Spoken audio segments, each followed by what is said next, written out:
नमस्कार, मैं doctor Abha Sharma, associate professor, VSSD college Kanpur. आज का जो हम लोगों की बातचीत का जो विषय है वो है बैकवर्ड या पिछड़े बालक। पिछड़ापन या बैकवर्ड के बारे में बताने से पहले मैं थोड़ा सा ये बताना चाहूँगी कि जो हमारे विशिष्ट बालक होते हैं, जिनको बोलते हैं एक्सेप्शनल चिल्ड्रन, जो विशिष्ट बालक होते हैं वो कई प्रकार के होते हैं। जैसे गिफ्टेड या जिनको बोलते हैं प्रतिभाशाली, ठीक है। एक होते हैं बैकवर्ड जो पिछड़े होते हैं। कुछ ऐसे होते हैं जो क्या कहते हैं मेंटली रिटार्टेड होते हैं, जो मानसिक रूप से अपंग होते हैं। कुछ ऐसे जो समस्यात्मक होते हैं, जो समस्या हमेशा क्रिएट करते रहते हैं। और कुछ ऐसे होते हैं कि जो फिजिकली हैंड, जो कि शारीरिक रूप से विकलांग है। तो आज का जो मेरा विषय है वो है बैकवर्ड कि पिछड़े बालक। पिछड़े बालक ऐसे होते हैं जो किन्हीं कारणों से पिछड़ जाते हैं, या हम अगर उनको देखें, अगर उनकी IQ को मेज़र करें तो वो होती है हमारी 80 to 100 के बीच में। बहुत सी किताबों में 70 भी लिखा रहता है। ये अलग अलग क्राइटेरिया है IQ का, अलग अलग। जैसे साइकोलॉजिस्ट थे, उन्होंने सब अपने हिसाब से IQ को मेज़र किया। तो ये मानकर चलते हैं कि ये पिछड़े होते हैं। मतलब कि कभी कभी कुछ लोग इनको स्लो लर्नर भी बोल देते हैं कि धीमी गति से, अरे देखो उसका बच्चा है अभी 4th क्लास में पढ़ रहा है लेकिन ढंग से कुछ बता ही नहीं सकता। तो ये जो सेंटेंस हम बोलते हैं कि 4th क्लास में पढ़ रहा है, कुछ बता नहीं सकता, क्या मतलब है इसका? इसका मतलब ये है कि वो अपने स्तर की पढ़ाई करने में सक्षम नहीं है, कि वो जो जिस क्लास में पढ़ रहा है उतनी पढ़ाई वो नहीं कर पा रहा है, अर्थात वो पिछड़ा हुआ है, वो स्लो चल रहा है, कुछ पीछे चल रहा है। तो हम कह देते हैं, और कभी कभी हम लोग उसको पागल कह देते हैं, कहते हैं अरे बिल्कुल मंद बुद्धि है, लेकिन मंद बुद्धि नहीं है, वो पिछड़ा हुआ है। क्या कर सोचा है कि पिछड़ेपन के कारण क्या हो सकते हैं? क्यों पिछड़ गया वो? क्या वो हमेशा से पिछड़ा हुआ था, किन्हीं कारणों से?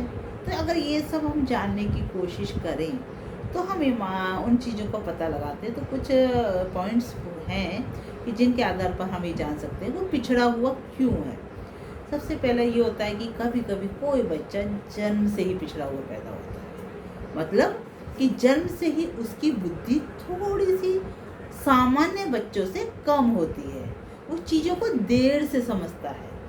उसका कारण भी हो सकता है उसकी जब वो पैदा हुआ हो तो कुछ कॉम्प्लिकेशंस उसके बर्थ में हों, उसके मदर के साथ कुछ कॉम्प्लिकेशंस रहे हों, जिनके कारण से तो उसकी बुद्धि का जो डेवलपमेंट होना चाहिए वो प्रॉपर नहीं हुआ।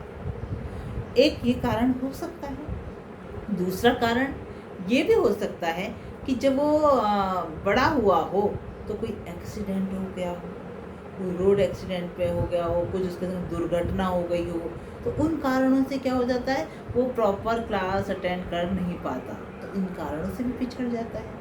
कभी कभी ये होता है कि कुछ बच्चे बचपन से ही किसी बीमारी का शिकार होते हैं। जैसे किसी को खांसी होती रहती है परमानेंट, किसी को मतलब क्या कहते हैं बुखार आता रहता है समय समय पर। तो जब वो अपनी बीमारी से इतना ग्रस्त रहते हैं तो स्कूल प्रॉपर समय पर वो नहीं आ पाते, तो ये भी एक पिछड़ेपन का कारण हो जाता है। कभी कभी एक पिछड़ेपन का कारण और भी है हमारे, जो हम लोग नहीं जान पाते, हम नहीं समझ पाते, वो है पेरेंट्स के रिलेशंस।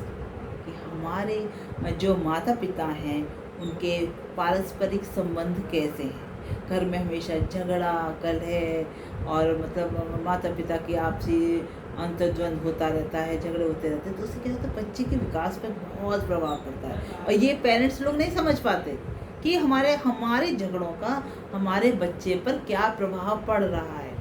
उसका जो कोमल मस्तिष्क है वो उन चीज़ों का शिकार हो रहा है, वो अपनी पढ़ाई पर पूरा ध्यान केंद्र नहीं कर पा रहा है। स्कूल जाता है लेकिन स्कूल में उसका मन नहीं रहता, क्योंकि उसका दिमाग तो घर में पड़ा रहता है, मम्मी लड़ रही थी, पापा लड़ रहे थे।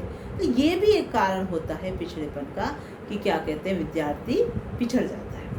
कभी कभी और भी एक कारण बन जाता है, जिस स्कूल में हो जाता है वहाँ के साथी उसके सही नहीं होते, उसको परेशान करते हैं, उसको तंग करते हैं, उसको मारते हैं। तो ऐसा होता है कि वो क्या कहते हैं स्कूल जाना ही छोड़ देता है। ऐसे कोई कारण, ऐसी कोई परेशानी उसके स्कूल में क्रिएट हो जाती है उसके क्लासरूम में, तो स्कूल ही जाना चाहते कि मैं नहीं जाऊँगा। जैसे एक एग्ज़ाम एक डिस्कशन हम करें, जैसे एक बच्चा था, वो हायर एजुकेशन में जब गया तो बहुत होशियार था, पढ़ता था, लेकिन जब वहाँ जब गया एंट्री करा तो उसने कहा एक रैगिंग का माहौल क्रिएट हो गया वहाँ पे। उसके जो सीनियर्स थे उसको बहुत परेशान करने लगे। आज तो इसलिए ऐसा हो गया कि जो बच्चा इतना होशियार था वो धीमे धीमे पिछड़ने लगा पढ़ाई पे, वो घबराने लगा। स्कूल के नाम पर उसके अंदर एक डर बैठ गया, वो स्कूल नहीं जाना चाहता था, क्या कॉलेज नहीं जाना था, मुझे नहीं जाना, वहाँ लड़के सीनियर्स मुझे परेशान करेंगे। तो अच्छा खासा व्यक्ति भी पिछड़ जाता है, अच्छा खासा विद्यार्थी भी जो स्कॉलर बच्चा है वो भी धीमे धीमे स्कॉलर की लिस्ट से नीचे आने लगता है। तो ये भी कि मतलब जो आपके कॉलेज का एनवायरनमेंट है, या जो आपके स्कूल का एनवायरनमेंट है, या जो आपकी क्लासरूम का एनवायरनमेंट है, वो सब क्या पिछड़ने के लिए मजबूर कर देते हैं। तो अच्छा से अच्छा विद्यार्थी भी पिछड़ जाता है, ये भी एक फैक्टर बन जाता है। तो ये माता पिता का, या कभी कभी इकोनॉमिक कंडीशंस, भाई माता पिता की आर्थिक स्थिति इतनी नहीं अच्छी होती कि वो स्कूल उसे समय पर भेज सकें, उसकी फ़ीस दे सकें। तो ये भी एक कारण होता है कि विद्यार्थी सही समय पर स्कूल नहीं जा पाता, समय नहीं दे पाता, फीस नहीं जा पा रही, स्कूल से बैठा लिया घर। तो ये भी एक पिछड़ने के कारण होते हैं। तो ये बहुत सारे फैक्टर्स होते हैं कि जिनके कारण कि विद्यार्थी पिछड़ जाता है, जो क्लास में उसको पढ़ना चाहिए वो नहीं पढ़ पाता है। तो अगर हम ध्यान दें, अगर इन सब चीज़ों पे फोकस करें, तो हम क्यों ना कुछ ऐसा चीज़ें करें कि जिससे कि बच्चे का पिछड़ापन दूर हो जाए।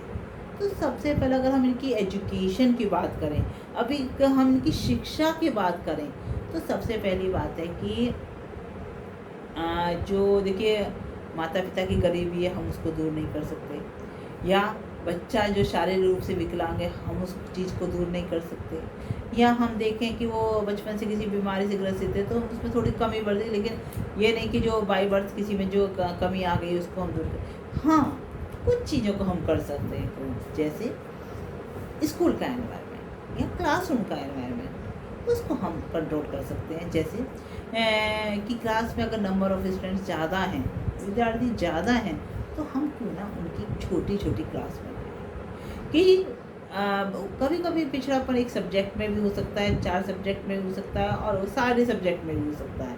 तो हम क्यों ना करें, क्लास के साइज़ को कम तो कर सकते हैं भाई। अगर नंबर ऑफ़ स्टूडेंट्स एक क्लास में 10 to 15 अगर हम रखें, तो टीचर सारे विद्यार्थियों पर पूरा फोकस कर सकता है।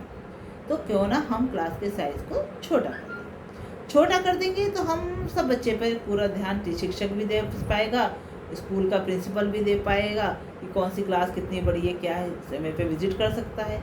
तो क्लास का साइज़ होने पर हम काफ़ी हद तक उसकी कमी को दूर कर सकते हैं। एक होता है कि हम रेमेडियल क्लासेस चलाएं, या बाद में क्लास के बाद भी एक क्लास ऐसी चलाएं कि उससे दोबारा उन प्रॉब्लम्स को डिस्कस करा जा सके, कि जो भी उसकी कमियां हैं उनको मतलब दूर करा जा सके। क्योंकि बहुत बच्चे ऐसे हेजिटेट कर जाते हैं कि नॉर्मल क्लास में नहीं पढ़ पाते, तो उनको क्या अलग अलग क्लास में जाकर अकेले में बैठ कर कहना टीचर से ज़्यादा अच्छा लगता है। तो जो बाद की जो क्लासेस चलती हैं, आफ्टर जो मेन कोर्स के बाद जो क्लास चलती हैं, उनको हम दोबारा उनकी इस कमी को दूर कर सकते हैं।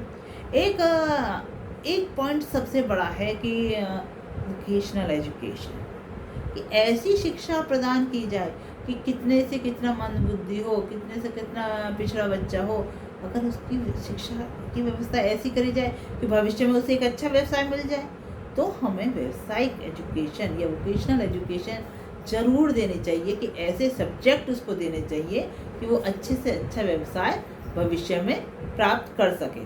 तो वोकेशनल एजुकेशन के बारे में जिससे कि वो बच्चा सेल्फ डिपेंड बन सके।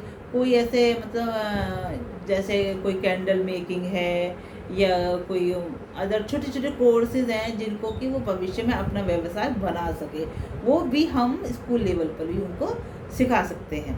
और दूसरा, अगर ऐसा लगता है कि बच्चा बहुत ज़्यादा पिछड़ रहा है, तो हम ज़रूरी नहीं कि 1 साल में वो क्लास पास करे, कोशिश करें कि वो 2 साल उस समय को ले जाए। कभी कभी होता है कि माँ बाप बहुत छोटी उम्र में भी बिठा देते हैं, तो मतलब क्या कि एज को भी ध्यान में रख के बच्चे का एडमिशन स्कूल्स में कराया जाए। तो ये कुछ पॉइंट्स हैं, अगर इनको हम माइंड में रखते हैं तो हम काफ़ी हद तक बच्चे के पिछड़ेपन को दूर कर सकते हैं। ओके, धन्यवाद।